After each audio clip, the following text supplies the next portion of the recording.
Hey guys, it's your weather girlie Shania, and welcome to my podcast, Shania Beyond the Sky, where I explore and discover all things meteorology and earth science.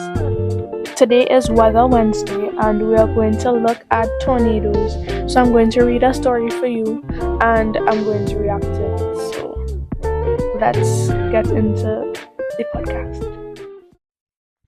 I grew up both a little frightened and excited by storms and tornadoes. My mama and great grandmother were both horrified of storms, probably an undiagnosed case of thalassophobia or astrophobia. For me, the sound of the nuclear plant sirens being used as tornado sirens was the scariest. Anyway, I began to study and learn as much about severe weather as I could. In the 8th grade, a tornado hit our small town and killed one man. I sat by a wall in my classroom that was mostly glass windows, and there was some communication between classrooms that our county was under warning. But we never went into the hallway. I actually stopped the lesson and told my teacher that the sky was turning an ugly, almost evil green color. My teacher said, "Class, I don't think we are in Kansas anymore."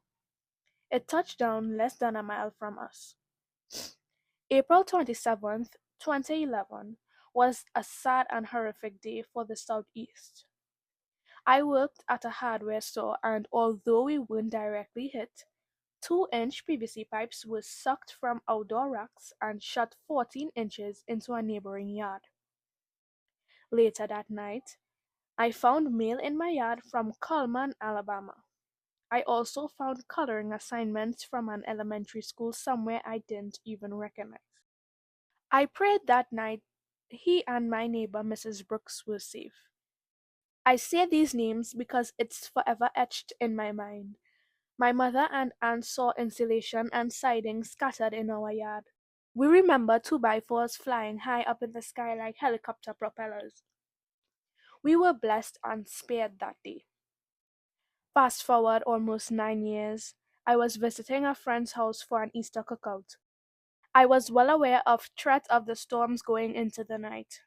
Around 10:45 a.m., my neighbor a few words sent a text that read, "Hey, Bubba tree on your bedroom.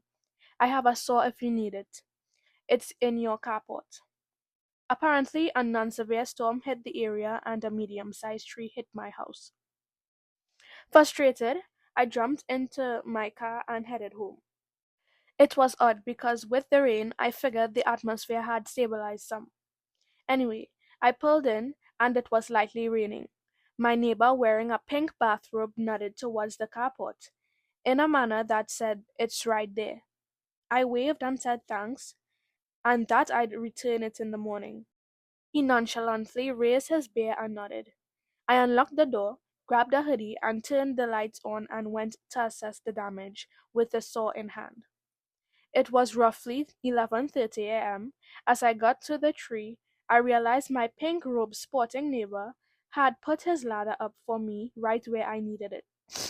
So I primed and fired up the saw and went halfway up the ladder to get the heaviest part of the roof.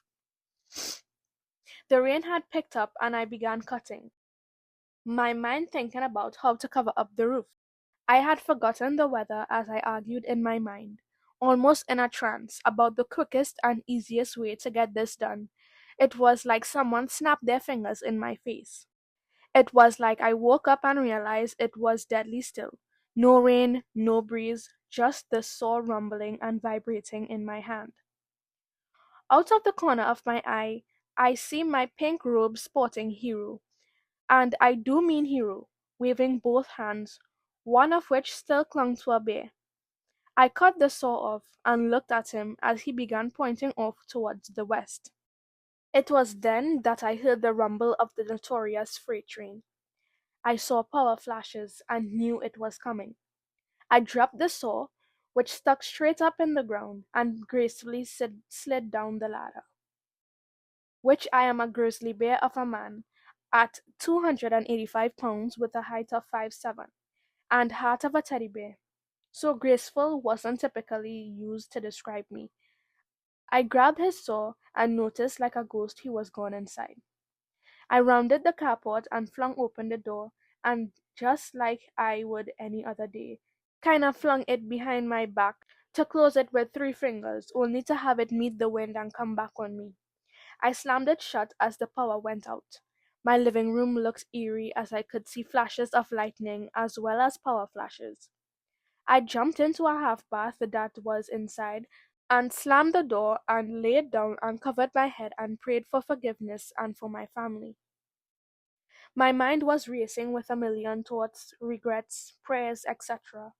But I still noticed the pressure change and could feel the air from under the door as it blew in towards me, then sucked back out of the room. I heard things slamming my house. Then the sheetrock overhead fell down, and it sounded like my roof lifted and come back down. I heard the sound of nails being pulled out of wood, glass breaking, and then the scariest sound I've ever heard, and pray that I never hear it again. It was a groan, a moaning, and I can only describe it as evil.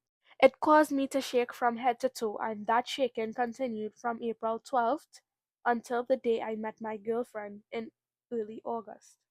I suddenly felt something hit my head and everything was peaceful. I opened my eyes and moved part of the ceiling truss that had concussed me. I felt warmth on my wet head coming from a small cut. I was confused and very thirsty. I walked into the kitchen, kicking debris out of the way, and got an undisturbed glass from my counter and chugged a full glass of water. It came back to me slowly as I stared into the darkness of my living room, where I could see the moon peeking through the clouds through the hole in my ceiling, and even then it felt unreal. I went outside to see my car, completely and thickly covered in mud and grass, only on one side. I got blinded by a light as I exited the carport. It was the robed man, coming to check on me. I asked if he and his wife, or old lady as he called her, were okay. He shook his head, yes, while giving me the OK symbol with his right hand, and coffee mug with instant coffee inside had replaced his beer in his left hand. I stood there and tears poured down my face, not from the dislocated shoulder or pounding headache from the concussion, but from the thankfulness I felt for him, for the saw, and for standing outside to warn me. He opened his arms. I hugged that man so hard he tapped my shoulder because I was squeezing him. We were blessed that day because, aside from a few injuries, no fatalities were reported from my town. As for my shaking, it continued along with occasional nightmares until that following August, until I met my girlfriend. She noticed the shaking and understood why it was happening. But like a miracle, she took it away from me. Now the only time I shake is because I get butterflies every time I see her come through the door. Be safe, folks. Be weather aware and never judge a man in a pink bathrobe. This story was from Adam Taylor in Cleveland, Tennessee on April 12th, 2020, Easter tornado. Right now it's tornado season in America. It's springtime and this time of year has the perfect conditions for tornadoes.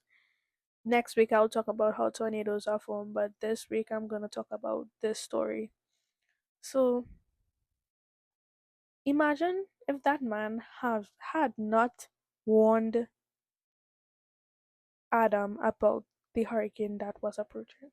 He would have been on top of his roof trying to fix whatever problem the tree that fell and trying to fix that problem, and he could have gotten hit in the process because it didn't happen too long from when he came down the ladder. And the concussion probably worked out in his favor because imagine living through that every moment of that storm. It obviously is traumatizing, and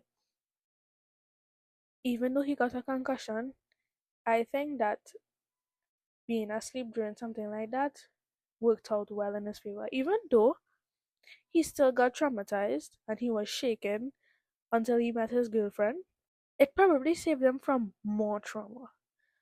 So I myself personally have never been through a tornado, and I don't ever want to be through a tornado. And props goes to everyone who has been through a tornado, because I don't think I will be ever able to recover from the kind of trauma that these people have been through, because the devastation that follows.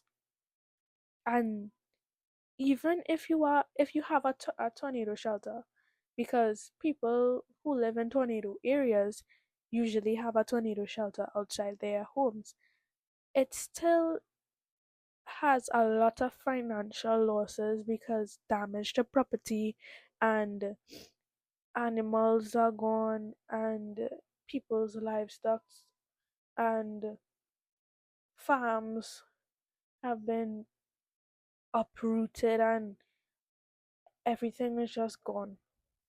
All your hard work is just gone. And it's just so crazy. And it will only be getting stronger because of global warming and climate change. Imagine that. If you think this is strong in 2020, imagine how strong it is now. And recently, there was a tornado that passed in just now. Let me get it.